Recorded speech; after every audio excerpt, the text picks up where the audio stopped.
All right, I'll call this meeting order. Dr. Jenkins, you're gonna take us through your suggestions for work groups and our agendas, and then we'll have a discussion as a board.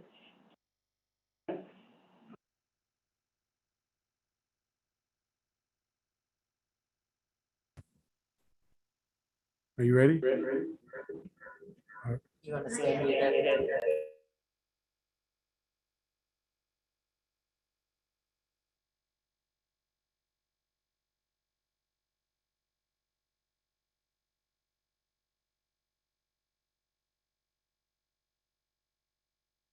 Okay.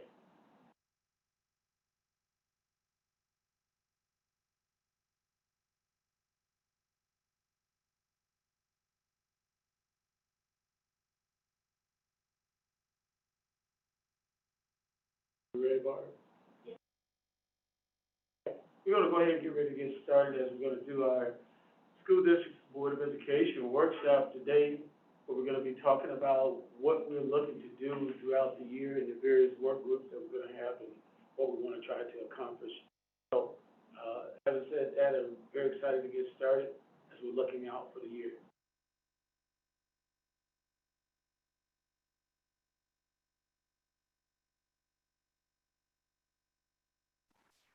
Hey y'all, I can't hear you. I don't know if you're talking. Barbara, can you hear me? Yes. Hear me? Okay. Yeah, I can hear you, but I can't hear Dr. Jenkins. I don't know if you still. Oh, sorry. You broke up a little bit. Say that again, Barb. 1 second, Ananda. Okay, thank you. Nikki and Savian, were you all can hear or just me? I can hear. You can hear, you were able to hear Dr. Jenkins? Yes. Yes, I can hear you as well. Oh, you could. Okay.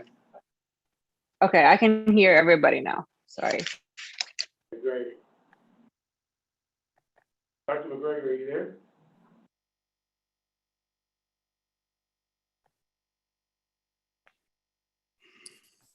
Hello, I'm finally in. Yeah, I had, the first time in, I had no volume. Great. All right, well, we were just saying that we're getting ready to get started with the workshop. And so you're going to be controlling the PowerPoint there, Dr. McGregor? I think Barb is controlling my understanding, but we'll start walking through it. Yes, thank you. Yep. And so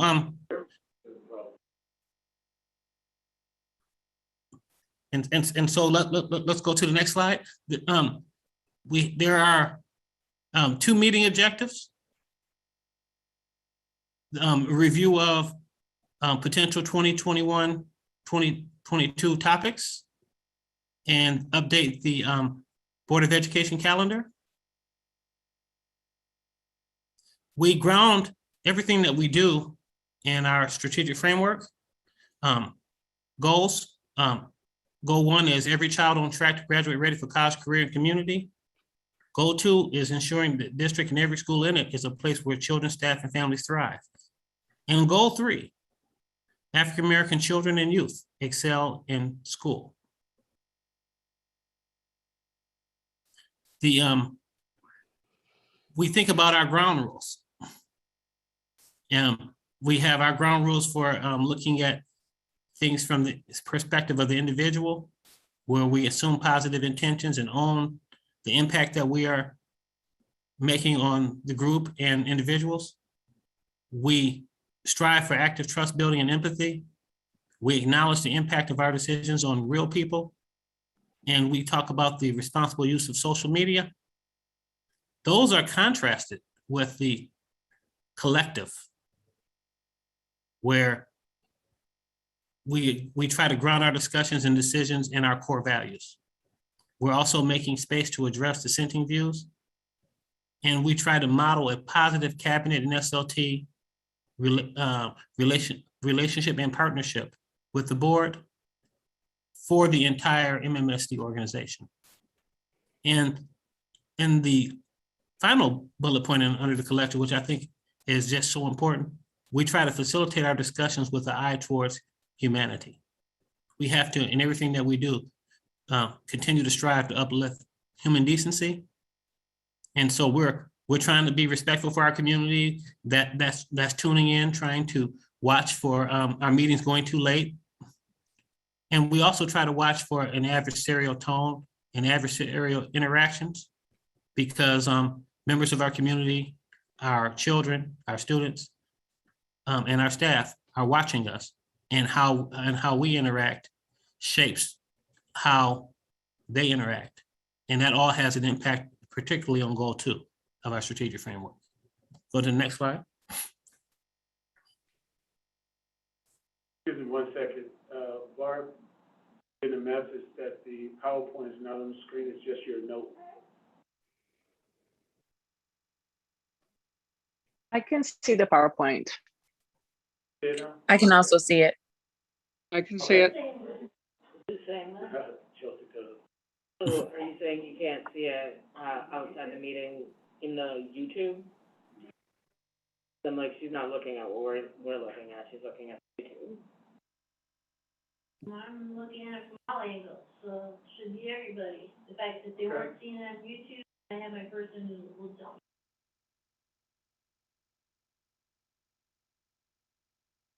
me. I can double check. Oh, go ahead. I'm texting. Okay. All right. As we continue, we just a reminder in our process that the board acts based on the majority of board members. The work group chair solicits questions and asks from the board and synthesizes these questions and asks into specific requests. The work group chair meets with the lead appointed from our SLT to discuss requests, finalize content and protocols. We review data during the board retreats and have a process for requesting supplemental information via the chief of staff. We try to have 3 work group meeting elements: clear purpose, concise presentations, and authentic conversations. And we believe that use of these protocols foster authentic discussion. We can continue, Bart. Our key objective is to keep our agendas focused on strategies necessary to reach strategic framework goals.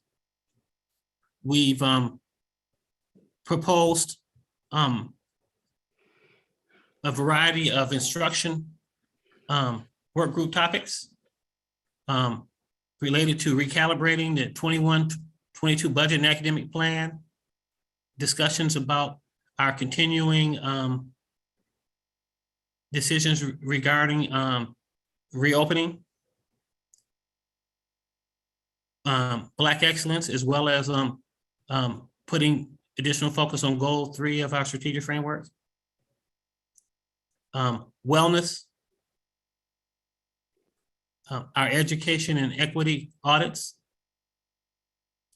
the assessment plan, doing forward planning for 22-23 course offerings, and in all of our topic areas and other issues that come up regarding instruction, doing timely and consistent report outs.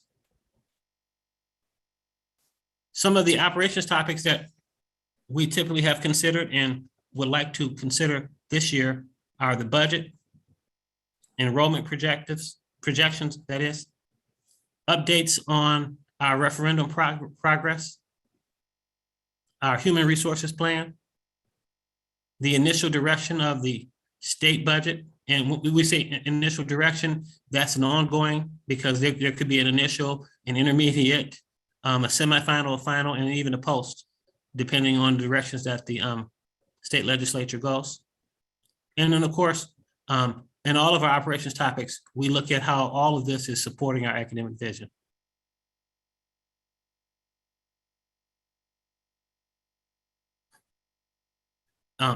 That is our formal presentation. And of course, we open it up for our board to engage in discussion.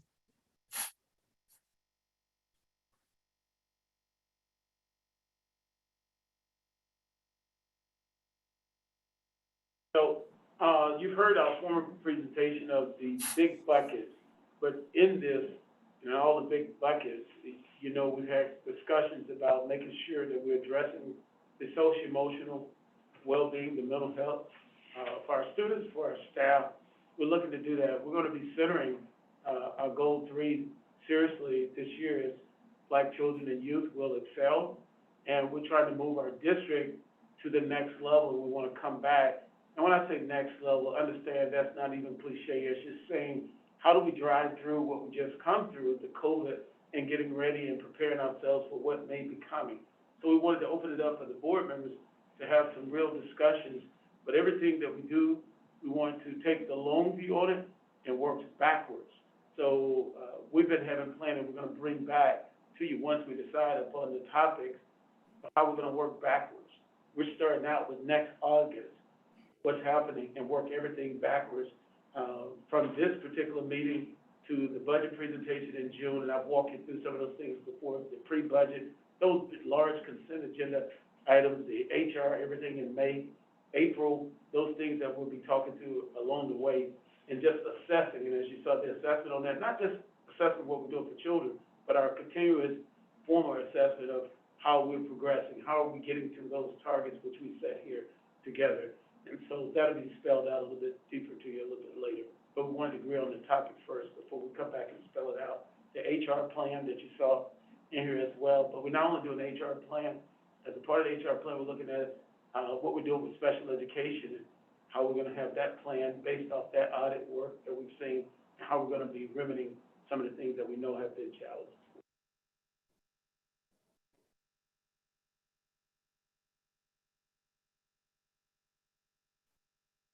I want to speak to some of your ideas in terms of moving through our agendas. Which ones? I'm sorry, I'm lost.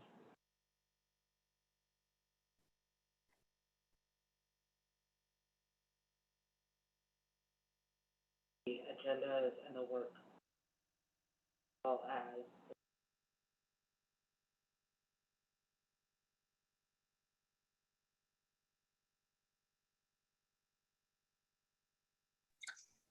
President Ali, are you talking? I can't hear you at I all. am. And I was talking really quietly. I'm sorry, y'all. Okay. Can you hear me now? Okay. So I'm looking at the board meeting schedule and speaking presentation as well.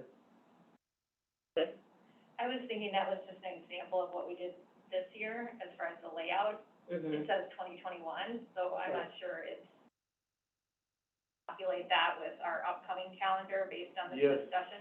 Yeah. Yes. Okay, Thank great. you. Yeah, thank you. Great point. Yeah, so Chris raised a question about what you see on there in 2021. We're talking about the cadence of what we've done. We looked at what we have done this year. We know that we have to make adjustments. Some of those large topics needed to be there. And yes, that would populate into 21, 22 as we go forward, if that's so what you desire. There'll be other things that we can recommend once we know, yes, these are the big topic items that we're talking about, and then we would come back and talk through those in terms of as an agenda, how we approach them with the long view. That was a great question, and great, actually, Ali asked the question and Chris clarified it. Well, what I was actually asking, and I think Chris spoke to it, because we have the example for 2020, and we're moving into 2020, we're generating a similar set of ideas in terms of what our conversations will look like. I know you had a sense of what you wanted to see appear on those work group agendas and on our primary Right. in terms of moving us forward. And I guess I was wondering if you wanted to speak to thematically where you want to see the board focus in terms of work group and board meetings, and if you don't want to speak to that now, we can have board members speak to that and come back. Right, let's have the board members speak to it, then I'll come back to it. I have a Nikki? number of them. I see your hand up. Certainly, I didn't know Savian was ahead of me, and I didn't want to cut in I'm front of sorry, him. I didn't see Vivian, my apologies. Savian, go ahead. Oh, I did not have my hand up. Thank you, though. Oh, I thought you had your hand up. I'm sorry.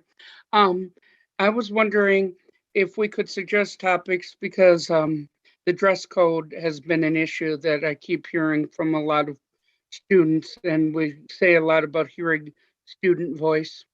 And that's something I get emails about quite a bit. So I was wondering if that could be an agenda item at some point. Yeah, so Nikki, our dress code is policy. It's also mandated that we have a dress code, not specifically what the dress code is in state statute. So I'm wondering if Fabian and Chris, you want to speak to that as part of a larger policy conversation or a larger conversation around the suite of policies that we may want to address. And if that is part of the policy conversation we want to have as a board in our retreat. So I do have time right now carved out for the board to focus specifically on policy. But Nikki, I also hear that individual policy stands out to you, and so I don't want to derail what you were saying. I just wanted to know if it falls into a larger umbrella in terms of areas of focus. My other area of focus would be after the special ed audit to make sure that the IEPs are being handled in a manner that the workload is being distributed and also that it's being translated. Currently, we have a lot of IEPs that have not been translated. And so parents are waiting months to be able to read the documents for their child services. And I don't know how that can be legal. Thank you so much for bringing that to the board and voicing that, Nikki. I think that's incredibly relevant, and I do think that special education audit falls under, you know, a large scale area. I appreciate the nuance that you spoke to it about in terms of zooming in on the needs of our families that don't speak English, but I also think that that's a large area that we can have a really in-depth dialogue about. So thank you so much. Yep. And I see your hand. Thank you so much for President Muldrow. And thank you so much, Nikki, for opening us up with such a great, sharp, and important topics. I really appreciate Dr. McGregory, the way you're framing our conversations. I do think that I think often about Dr. Gloria Ladson-Billings' presentation to us regarding how sometimes we get into rabbit holes and become really granular and want to see everything, and then we don't have time for everything, and we just end up spending a lot of time. And I feel like sometimes I don't even know what is the policy implication, what is the goal that we're trying to achieve, and often because it becomes a transaction, there's not a whole lot of room for us to engage into imagining or problem solving around the current educational inequities that we experience. So I would appreciate potentially at the board retreat, or some ways maybe it's a little bit more flexible than that, or a little bit more real time, where we can propose or we can offer the administration some policy reviews policy and practice reviews, and they may not necessarily come all to a full presentation. Like, I don't think we need a full presentation on dress code, but I do think that we needed to look at how dress code is impacting our our students in different ways. And so, I'm curious of if there's some ways in which we can have a monthly check-in where we propose, here's some of the things that we're hearing from our constituents, here's some of the things that that is coming up to our concern, is there work that has already started on, and then like having some sort of feedback on like, has this work had already started or has not started but will start, or here's policy or practice implication. And then to the special ed audits, I do think that they fit into the equity and educational audits, right? I think that we need to think about, you know, special education services, language services, and advanced placement, like all those services that we provide with an equity and an educational equity perspective, instead of just looking at them isolated. So, I'm not sure. I'm not sure if I'm just interpreting more than that I'm reading, but that's kind of how I'm taking this. That there's a scope and sequence that it's going to follow, instead of just being like, different programs or different topics. That there is a broad theme throughout the year, and I appreciate that. Thank you. Yeah, so I will say, me personally, areas of focus I'd really like to see the board spend some time on is, we haven't had a conversation in the instruction work group that is specific to the arts. And I think having a conversation that allows for us to highlight and emphasize what we offer as a district in terms of artistic opportunities, and also where we want to strengthen and grow, opportunities in regards to the arts for our students K through 12, is an area I'd really like to see us focus on. I think the board has made it very clear to me as chair through our last few conversations that we really want to have a conversation about assessment. We really want to have a conversation around testing. We really want to have a conversation around those snapshots of how our students are doing, as well as an expansive conversation around how, we get a greater sense of holistically how our students are performing. And so I think, getting that on the agenda so that we can have a conversation outside of the consent agenda makes a lot of sense to me. So those are the two areas of focus I see in terms of what would be the most relevant for me looking at instruction. For operations, I think looking at, our long-term reality, and I think so much of in operations is dictated by the reality of kind of where we're contracting, but I think we, need to have real conversations about our insurance, what our handbook looks like, who we are as an employer, culture, and climate.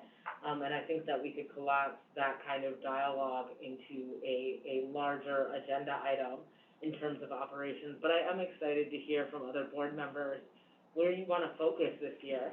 I think, this is going to be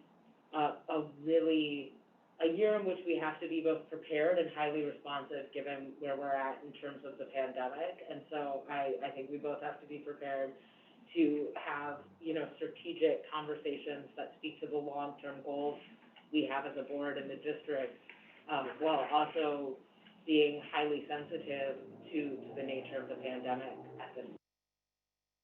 So I'm excited to hear from the rest of you in terms of how you're hoping we shape this coming year.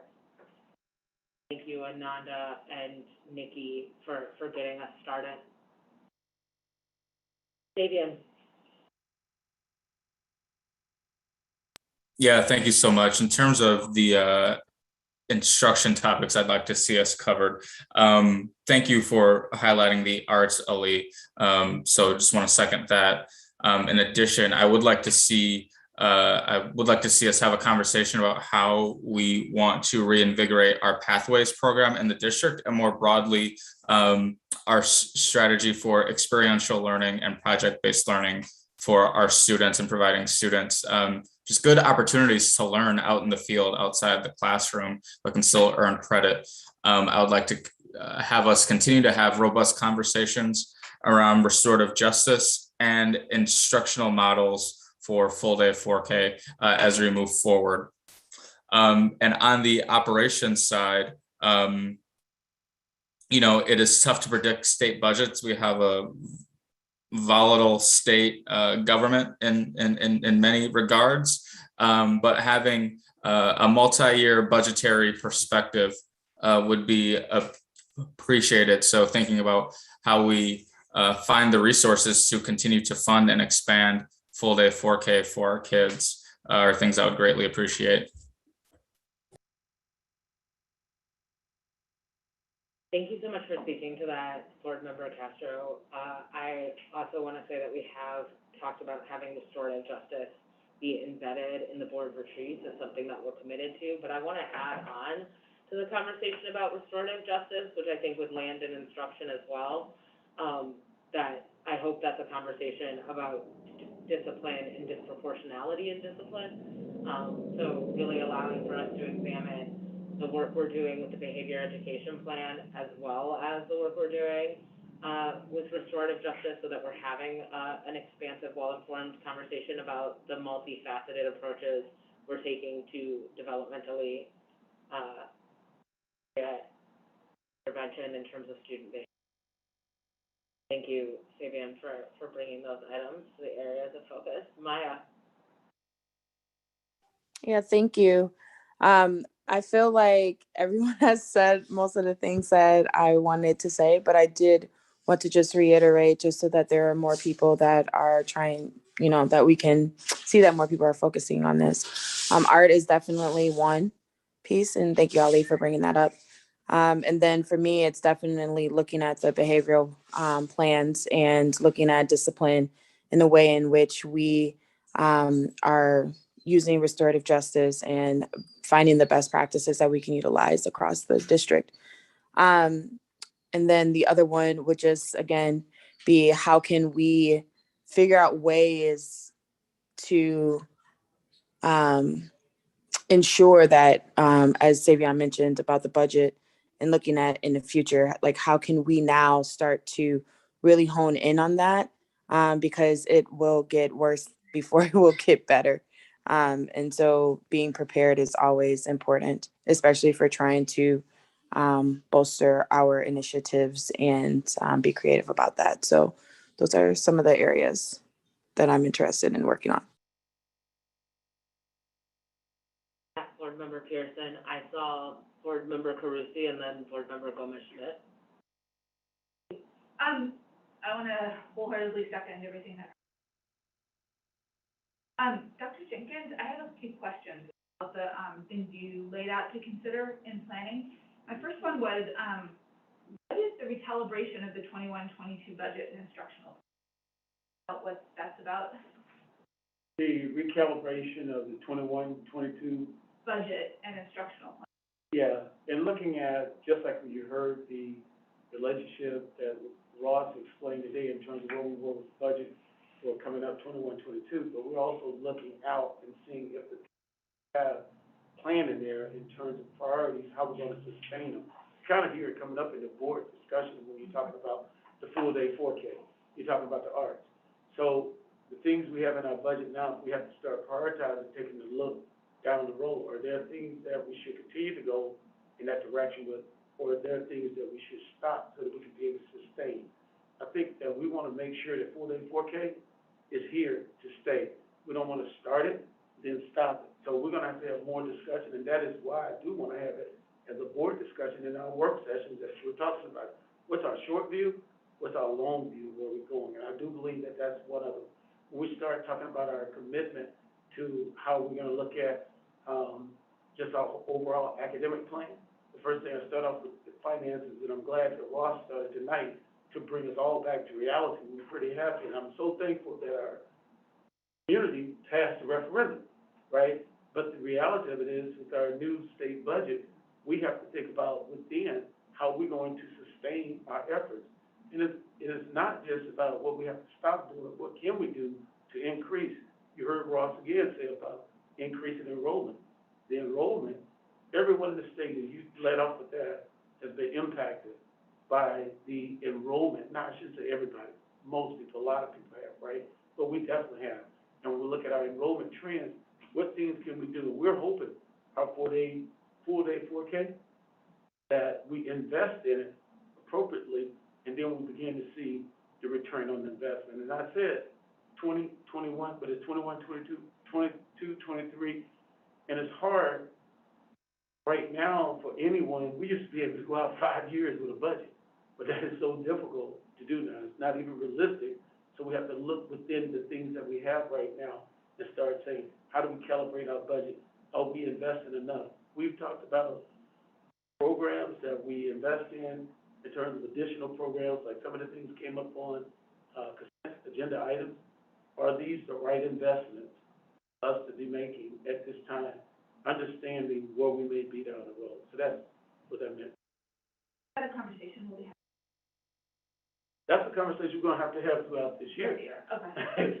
And that's why I said the board needs to be in these conversations when we start talking about how will this financial shift impact you as a board, because you're dealing with finances, right? We're talking about the budget, that's policy. So we need to bring forth what's going to be the academic plan. What are the strategic things that we're going to invest in to ensure, one, that our children are gonna have the social emotion and our staff, the mental health support. What are the things that we're gonna invest in, consider to be best practices, the early literacy and beyond? And what are those things that we may be investing in? And I'm not calling any one, but we're just doing a deep assessment of when we're having those discussions in the instructional work groups. That's a great time to have those discussions before it gets to the point you see the consent agenda item coming up. You would have been a part of those discussions. I think something that might go along with that is to bring back the stuff. That's the stop do list. Actually, I was speaking about that when I was talking about calibrating. Then that's the part that we always talk about, the stop do list, which came out of good to great, which we all know on page 142, 143. My second question on your list was, what are the wellness check-ins? With us doing that in terms of with one another, with our students, you're gonna continue to hear me talk about the social emotional well-being. We do. We're starting to do that with one another right now. We need to check on one another throughout this time, check on our students, check on our staff, check on ourselves, even with our community conversations, paying attention.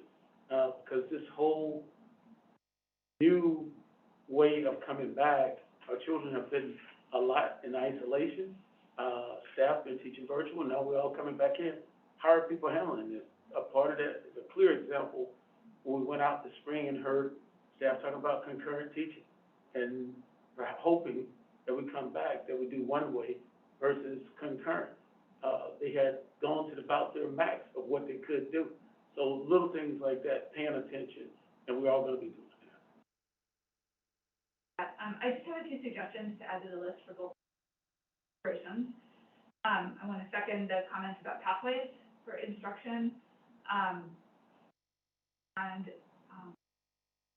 assuming the curriculum audit is implied in some of that. Yeah. An update on that audit. Yeah. And to go along with it, is this year we're going to be selecting a new reading curriculum? No, not necessarily. Okay. Right now, we're focused on the early literacy and beyond, and we are looking at the audits. We've looked at the audits this year, and as we also talk about your other question, the recalibration, we're trying to see what have been the recommendations. We have the other audit that's coming up that we're gonna bring to you in September. It should be done, the equity audit in October. We're gonna bring that back and take some of the recommendations from there. We're gonna really look at the audits. We looked at the HR audit, we looked at the special education audit, and the trends in the audit aren't things that just happened during COVID. These things were before COVID, and not how we move forward. The other thing I wanted to bring up, and I'm glad to hear you talking about the arts, and we had a robust discussion, I thought, at our last meeting about adding full day 4K. Since then, we've been having discussion. What does that second half look like?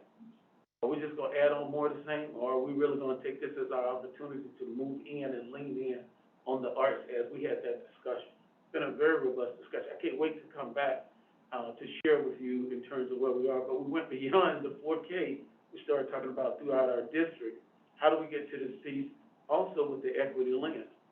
A large part of what we do right now, we start talking about the arts. There's a serious disparity gap with our children based upon who can participate right now in the arts and who can't. Two of our high schools have marching bands, the other ones don't. I mean, that's just a starter, right? we can have a whole lot of conversation. And arts is not just instrumental. A lot of people think that it's instrumental, but it's not. We have all kinds of arts our children can get involved with. And when we do the arts, it's helping us live up to our goal of beginning to ensure that Black children and youth excel, because children, it is so well noted in the literature, particularly Black children thrive in the arts. And a lot of times we've taken it away from our communities, but when you get Black children in the arts, you get other children in the arts, everybody come up. So in addition to that, I think it would be helpful to talk about not only a continuing discussion about ESSA data, but also how that connects to PI 25 and PI 26. I think it would be helpful, this already got mentioned, but to get plans of special education. And then in the area of operations, we revisit the employee handbook every other year. This is one of those years. So enrollment absolutely needs to be a discussion item. We need to get the classified report hopefully in a timely manner this year so it can help influence our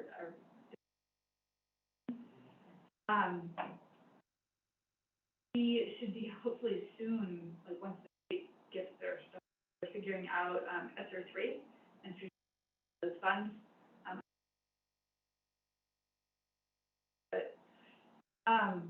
And likewise, getting updates on big ideas.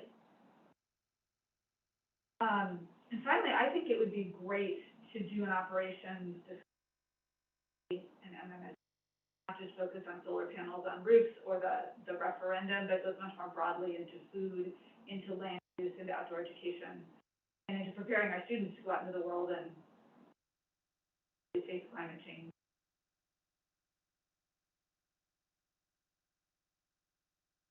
Suggestions. Thank you so much for the opportunity to. I agree so firmly with particularly the last sentence of what you said. It's hard to even move on. So I'm second, totally think we should be having the conversation about sustainability. I greatly appreciate that you brought that to the table this evening, especially in terms of following up with our own policy, right? The board set a goal to be a carbon-free district by 2040. And unless we're having ongoing conversations, we're not going to achieve that goal. So it holds us accountable to our own, policy resolution. In addition to that resolution, sustainability is pretty heavily built into our policy, so that's another policy piece. And our referendum commitment. Yes. Thank you so much for bringing this to the table. I think that's it will be an incredible conversation to have here, and I'm excited to see it on the agenda. Ms. Gomez-Smith. Yes, I'll echo your enthusiasm for the sustainability discussion, and we'll look forward to that. I think another thing that will add to that is revisiting our long-term facility plan and really taking a look. We're doing the referendums in the high schools, but really taking a look at our facilities in our other buildings, our middle school, our elementary schools, and what is needed going forward.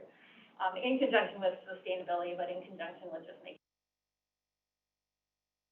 for our students and our community.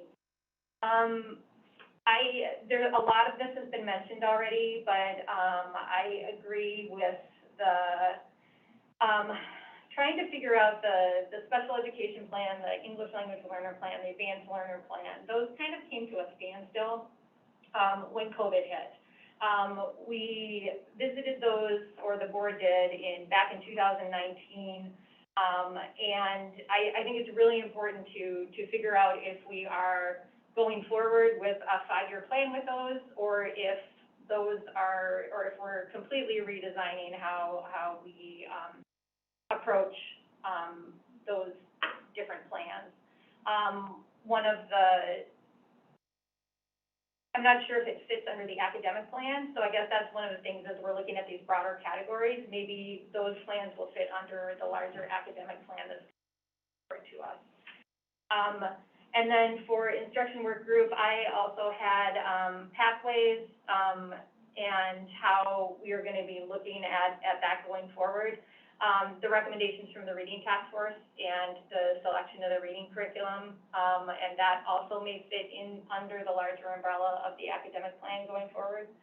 I had for operations work group policy review and revising. So I think starting with the policy on policies, that itself is outdated and has a 5-year cycle for revisiting and updating all our policies. So we really do have to take a serious look at that and figure out how we want to approach that work.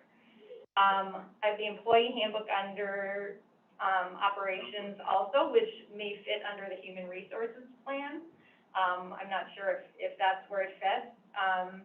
And then the last thing I had under budget was the process for decision-making with the ESSER funds going forward. And just the continued budget discussions, given all the uncertainty. Last thing I'll just echo from Chris is just the continuation of the discussion of our ESSA plan, not only the designations, but how we can connect the work we're doing, PI 25 and PI 26. So I see, I'm sorry, Chris, and I didn't, policy about policies. But I agree completely. So Savian's hand, Ananda's hand, and then Nikki's hand. Oh, and I also see, I'm sorry, Gordon, I'm really having a hard time seeing your hand if it's up. Thank you. Yeah. Oh, go ahead. No, Savian, you go ahead, and then Ananda, then Nikki. Yeah. You know, as it relates to instruction and particularly elevating goal 3, I would really like us to be in the field more, so long as it's safe and COVID permitting. I'd like us to be in the field more, you know, more observations, maybe conducting meetings within schools.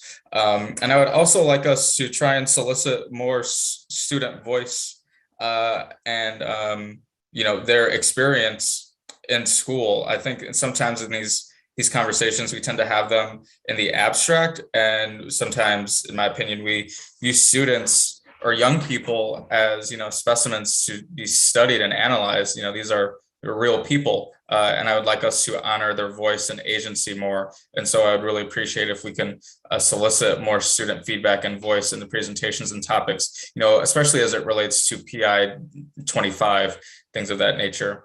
And then on a budgetary aspect, you know, one, I think big inequity we have in the district is that East and La Follette are roughly 60% in poverty, or have students experiencing poverty. Weston Memorial about 40%. Yet budget inequity that we have is that when schools provide waivers to participate in sports and other extra curriculars, those waivers are not reimbursed on the back end. So therefore, those schools have less budget resources to allocate to those programs. That is a budget inequity I'd like to see us fix this coming school year. You know, we have a lot of things to talk about, so I'm sure I'll have other ideas. But that is it for me for now. Ananda? Yeah, thank you so much, President Muldrow. I think what's coming up for me, I really appreciate everyone's input. I think two things is, one is, you know, we can't expect anything to change if we continue to want the meetings to be the same way. And so I think, you know, I'm not going to pretend to know exactly what we should be doing or how we should be doing or what we should be talking about. But I do think that we needed to significantly shift the way in which we have our meetings and shift the ways which we have carried the conversations, we frame the conversations, and which are the ways that we interact with the content that is presented to us. That's my hope. One of the things that I would love for us to continue to engage in is the meeting protocols, the long times that we spend e-meetings for some of us it's hard in different ways, harder in different ways. What does it look like for us to moderate ourselves to say like, hey, this is getting too granular, or this is getting too deep? Can we follow this? Can we follow certain aspects of the conversation with the email or just a follow-up meeting? The other piece, President Muldrow, that I really would like for us to engage in is having more young people's voice in our meetings. That's something that I heard last year, and I want us to figure it out. I appreciate Gordon Allen with us here today. I appreciate our students representatives over the years. I'm really curious of what it looks like for us to engage and start breaking through some of the what does it look like to be an anti-racist school board?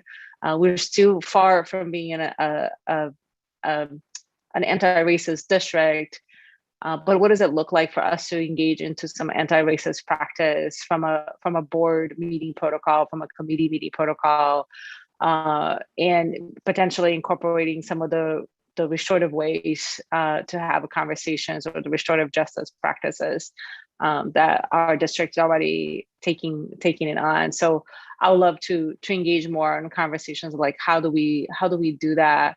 And also, I think something that I spoke to at the last meeting. So this is a very different board than a few years ago. And so many of us share marginalized identities, historically and institutional marginalized identities. So what does it look like to both honor and respect, those identities when we are having, dissenting conversation or even agreement conversations, that it does not feel that, that honors the humanity as Dr. McGregory started out the presentation for today. Thank you so much for the time. Nikki? Sorry, Board Member Vandermolen, we can't hear you. Sorry, I was muted, hit the wrong button. And let me take my hand off. Sorry about that. I was also wanted to talk when we discussed assessments about nonverbal assessments, especially for special needs students, because we've been trying for years to find a PALS assessment for kids who are nonverbal, that just because they can't speak does not mean they can't have an actual assessment to where they are on the spectrum, and we've never, where they are learning wise, and we've never managed to do that. And I think that could possibly be done in a cost-effective manner because there are the tools out there. Also, I think the employment handbook, I think it has to live with both the board and the union as a collaborative approach. Those are the two things. Otherwise, I think everyone's got great ideas, and I think definitely we need to go out more. I've been to all 53, I loved it, and I want to keep doing it as often as I can and as often as COVID lets me, because it's one of the best parts, if not the best part of this job. Thank you, Nikki. Gordon, I am wondering if you are interested in speaking to things you'd like the board to have on our agenda, or anything Student Senate would like to see the board place on our agenda. Yeah, so Student Senate is really trying to pivot our government classes to include more engaging civic engagement classes. We know that our youth in particular is getting more interested in, government, community leadership and things of that sort. And so if we could just have a class that is more dedicated to like being an active participant in the community and learning about the university civics, that would be something that would be nice and ideal, especially in our political climate, living in the capital city of Wisconsin. Aside from that, in terms of like go through a strategic framework, I think that's a very important goal. And I know that we have been trying to do that goal for accomplish that goal for a while now. And I think the reason why progress may be so stifled is because we don't really, I feel like a lot of the time we do a lot more talk than actual action. And I think if we actually dedicate a task force with faculty and all the administrators to really come up with ways so we can best uplift and empower Black youth and make sure that they are getting equitable access to education, then we'll be able to get a lot more things done. And lastly, I definitely agree we need to continue to include sustainability in all of our initiatives and policies, because sustainability is being anti-racist in my opinion, and it also is ensuring that our education is preserved for the future. Gordon, thank you so much for speaking to that and for joining us this evening and representing the Student Senate and what Student Senate would like to see on our agenda. And please feel free to follow up with us, you know, if you continue to have conversations about what the board should be talking about, because I'm hearing very clearly from the board, we want as much student input, involvement, and voice in our agendas moving forward as possible. And heard that from multiple board members, but I want to echo that sentiment and say that I support it deeply as the president of the board. So Gordon, let us know what you all want to see us talking about. We could have this conversation for a really long time. Honestly, I'm sure there's a lot of things we'd all like to see, but we only have 36 meetings in a year, or a little less. I want to say maybe 34, about 11 for each work group and about 12 for our regular board meetings. And so I think that we've gotten started with a pretty fantastic list. The one thing I would add is that it would be really great to have a conversation in the operating work group about facilities, and an update in terms of where we're at in terms of projects we're doing with our facilities. And so I think that's a dialogue we'd want to continue to have the community know that work is being done and see what it means to have voted yes for that referendum. And so that's kind of the last thing I would add on for operations in terms of an area of focus I'd like to see the board embrace. Dr. Jenkins, I want to give you a chance to speak to the areas of focus you'd like to see on our agenda this year. Yeah, first of all, thank you. Let's, for having this particular meeting so that we could talk about what we want to see coming from board discussions. I was just acknowledging Chris's hand. Oh, good. Go ahead. Yeah, you may add to what. My question is more procedural, so you should go first. Great. Just glad to have this discussion and how I try to frame things around FACE. And FACE is an acronym that I come up with years ago. I try to look at things from a financial sustainability standpoint. Just heard the report tonight. What does that mean? Right now, or is it in the future? We have to take the long view. If we get one-time dollars, and I've always said this, cannot base what we're trying to do just on one-time dollars. But to think about our students at the center. So the students' face is on everything that we do to keep us really centered to what we're doing. And then we're looking at the academic. Time we have a scenario planning around academics and what do we really hope? We have our strategic framework. Is it just in words? Or is it for real? When we talk about goal 1, 2, and 3. And I think when we have goals, we have core values, we lay these things out, we have to ask ourselves, are we really about this? When we say that we're a district on a journey of being anti-racist, what does that mean? What does it look like, feel like, taste like? So when we think about the A in the face, so it's that academic piece, but it's also accountability piece for us. What does accountability really look like? Is it okay that we have, and we're not basing everything on data. Our children are way more important than data. Data absent of children isn't good data, but children absent of data, they aren't going anywhere. So we talk about these assessments. What assessments? And should we continue to go with the standard assessments that's continuing to show these disparities in the way that they are versus really trying to understand what motivates our children, all children, Black children to do well, brown children to do well, special needs children, ELL, all the children. Are we also looking at the accountability for our children who are LGBTQ, AI, and the transgender students? What's happening? Are we being accountable and standing up and advocating for all of our children, or are we just doing some? We have poor white children. We have children. So keep that in mind. And then the C is the culture. Are we playing into a traditional culture? We should be talking about this. A culture that says that a child is good, what does that mean, good? A child is successful, what does that mean? So we need to look at culture all the way around and how that influences outcomes from the way that our children experience our schools, where our parents experience our schools, and then we have to look at it in terms of community. How are we playing with our community in our schools? Are we allowing communities to come in schools? Are we going into the community? Are we looking at the entire community? Are we looking at just parts of the community? think the things that's being said, those things are outstanding, but at the same time, are they getting us where we need to go, or are they gonna just take us right back where we've been? And then when I look at the E in the face, what are the exceptions that we need to make that we've always gone with to get us there? At the board level, having a discussion about policies, are we gonna go with the same policies as yielding the same thing? Or do we say, is it time for us to say, hey, you know what? That's counterproductive to what we're doing. When we think about seclusion and restraints, is that really a policy that we need to support?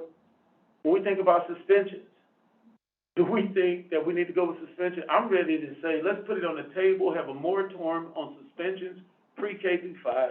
Our children have been out of school now for a long time. Why do we need to keep suspending them to get the point across? We had all these children in virtual, and we didn't have that suspension rate. So coming back, why do we have to? Let's think about that. So the exceptions, that's really something that we as a board, you as a board, myself as superintendent in our community, we need to start thinking, how can we be the exception to the rule? Just because our district's demographics, we have to yield certain results, that's nonsense. That gets us to excellence. And if we set the bar at excellence for ourselves, it takes us right back to the F, the finances, because your budget often reflects your values. And if we want excellence, yes, in dwindling resources, that's where the stop-do list really comes in, Chris. Because we have to go in, and we have a smart group, right? We have to go in, but you do have to get the voices of the students. You have to get the voices of the parents.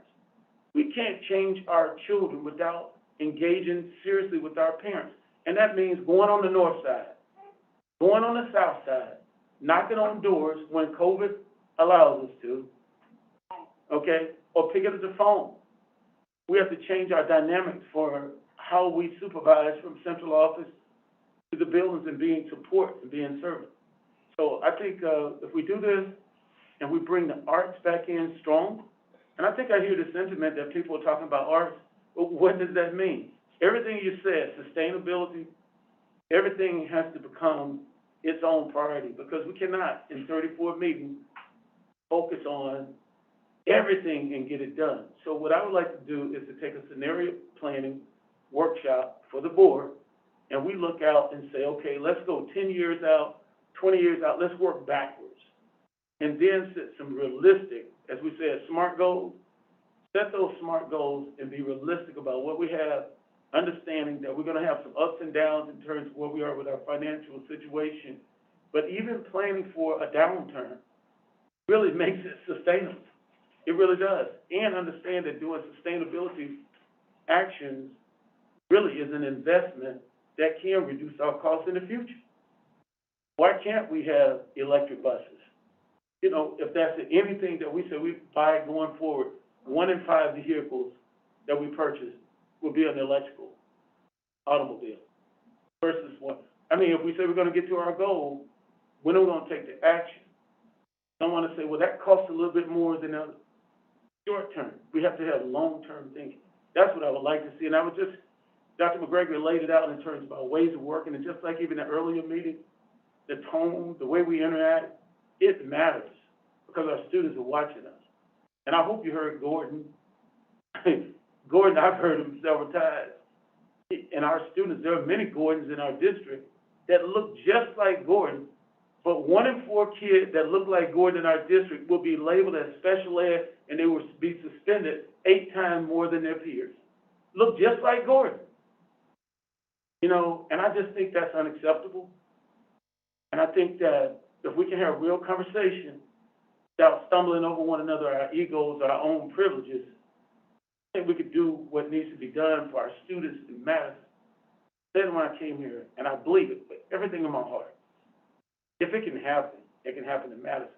But I think sometimes we lose focus in our meetings. And if we ground ourselves in our meeting protocols, and we can remove ourselves and think about the face that we're dealing with, every meeting we should talk about how are the students doing and celebrate the students too. At the beginning of the meeting, We should open up celebrating students at the end of the meeting, celebrating students, but not forget the pain that they're experiencing on all these other decisions that were made. That's what I think we should be doing. I really appreciate what you just spoke to, Dr. Jenkins, and it made me realize that I want to bring Black excellence back to the agenda. And I also think a conversation about anti-racism and what it means, right? We have thrown that word out there, but anti-racism is not a line item in our budget. Black excellence is a line item. Those are conversations that we need to be having in terms of what informs our process. Thank you for speaking to that. Chris, you wanted to speak to the procedural element? Yeah, I just wanted to, clarify next steps. Yeah, so we have a retreat coming up in October 15th, and so that'll be where the policy bucket and restorative justice bucket land in terms of how we as a board want to have those conversations, often also leaning into the leadership. The committees so our work groups have been assigned to yourself, Chris Carusi, so you'll be continuing as the chair of our operating work group. And I don't know if this is your second year? You understand how that kind of applies. So we're using the same process? Yeah, so how you're taking this process to inform the agenda. Maya will be the work group chair for our instructional work group, and we'll be working closely with Ananda to hand off that work group and generate the agenda. We'll be checking in around the work group agendas in October so that we can have those kind of initial September work group and October work group meetings, and then we'll reconvene to kind of figure out how we want to move through the rest of the year with a little bit more fluidity and time. Obviously, it's hard to do it, have this meeting attached to another meeting. It's getting a little late, so I don't know. I'm like, we're not going to have an expansive conversation around how this fits into until we get to that October retreat. Does that answer your question? It does. Any other questions in terms of next steps or any last remarks before we end this meeting? I think we definitely have enough ideas right now to generate very full agendas moving forward, and this is not your last chance to influence this year's agendas. We will continue to have these conversations at our winter retreat, our fall retreat, and our spring retreat, making sure we're having ongoing dialogues. And also board members are encouraged to email and communicate with the chairs around the work group, and also with the board president around our meetings and what needs to show up on our meeting agenda. So those can change as long as they do so with enough time for Barb to give notice, and hopefully folks aren't waiting to the last minute. Next step. Yes. One thing on next steps, I will have Ross, as you've been meeting with, he and Natalie, meet with you, and then with both Maya and Ananda, Dr. Pryor, and I'll meet with them initially, and then we'll talk about how do we move forward on some of the things that were brought up. You may, as you said, have some other things that come up, but we're looking forward to getting with you right now and just hearing, as the chairs, how do you want to help continue facilitating with the board and our two teams? I'll leave, so it'll be Ross right now until we get a permanent individual, and Natalie, just as we've done in the past, it would be Dr. Pryor with the instructional side of it. And definitely, I'm always available for either one of those discussions too. All right. Build this conversation. Comments, entertaining a motion. Moved by Chris Carusi. Can I get a second? Second. Chris Gomez-Schmidt. For advisory vote, Gordon? Sorry, Ali, but you had cut out a lot. Can you please repeat it, please? I'm so sorry. We have a motion to adjourn. your advisory vote? Oh, yes, we can adjourn. Thanks, Gordon. All those in favor, aye, or raise your hand. All right, y'all, thank you so much for the conversation tonight. Gordon, thank you so much for joining us. It was really nice to get to see you, and thank you for adding to the conversation. No problem. Thank you for having